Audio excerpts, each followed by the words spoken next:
बालेश्वर सदर बीजेडी पालिला दलर 29तम प्रतिष्ठा दिवस। विभिन्न कार्यक्रम मध्य सदर निर्वाचन मंडली तरफ आज दलर 29तम प्रतिष्ठा दिवस पालन करा जायछि। जय जगन्नाथ। मु मीना महांती बिजु जनता दलर जड़े गुंडुची मूषा जाऊ आज आम पवित्र दिन गुटे आज 29तम प्रतिष्ठा दिवस आज बिजु जनता दल पालन कर सारा ओडिशा आज गर्वित। जो पूर्वतन मुख्यमंत्री नवीन पट्टनायक 24 वर्ष शासन काल भितर जो गोटे मानचित्र तैयारी कर आज सारा विश्व प्रशंसित एवं गर्वित अनुभव कर।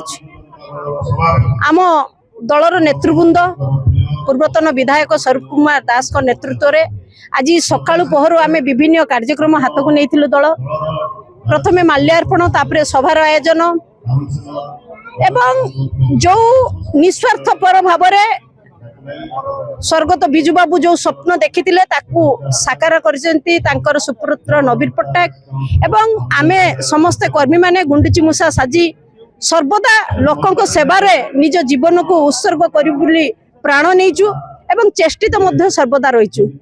आसंतु बिजु जनता दल को एक नंबर तो सी अच्छी एवं हाथ रे हाथ मिसाई कि भाया भाव ओडिशार विकास धारा को आगे नवा एवं गोटे ओडिशार प्रगतिर समस्ते सामिल हेबा। जय जगन्नाथ। वंदे उत्कल जननी। एही अवसर रे बीजेडी पक्षरु एक साधारण सभा अनुष्ठित होइथिला। एथिरे अनेक मान्यगण्य व्यक्तिविशेष एवं दलीय नेतृवृंद प्रमुख जोगदेई सहरर फांडी छक एवं ओटी रोड रे थिबा बिजु पट्टनायकଙ୍କ प्रतिमूर्ति रे माल्यार्पण करिथिले। तेबे बिजु जनता दल एबे विरोधी दल भाबे लोकଙ୍କ स्वार्थ पई कार्य करुथुबा नै पूर्वतन सदर विधायक स्वरूप कुमार दास मत व्यक्त करिसंते।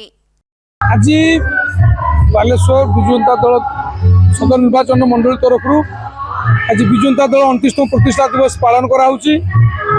बिजु जनता दल सुप्रीम कोर्ट जो आह्वान हूँ जे जनता को सेवा करने मुख्य उद्देश्य दल दीर्घ 28 वर्ष धरी ओडावासी मैंने आशीर्वाद देती सेवा करने बिजु बाबू को आशीर्वाद और नवीन को नेतृत्व में दीर्घ 28 वर्ष धरी बिजु जनता दल ओडावासी सर्वांगीन उन्नति में काम कर महिला माने हूँ युवक माने हूँ छात्र माने हूँ कृषक हूँ समाज आदिवासी हूँ ये माटीर समस्त वर्गर लोकों बिजु जनता दल सर्वदा काम कर आगामी दिन में काम जारी रखापी आम नेता आह्वान देते।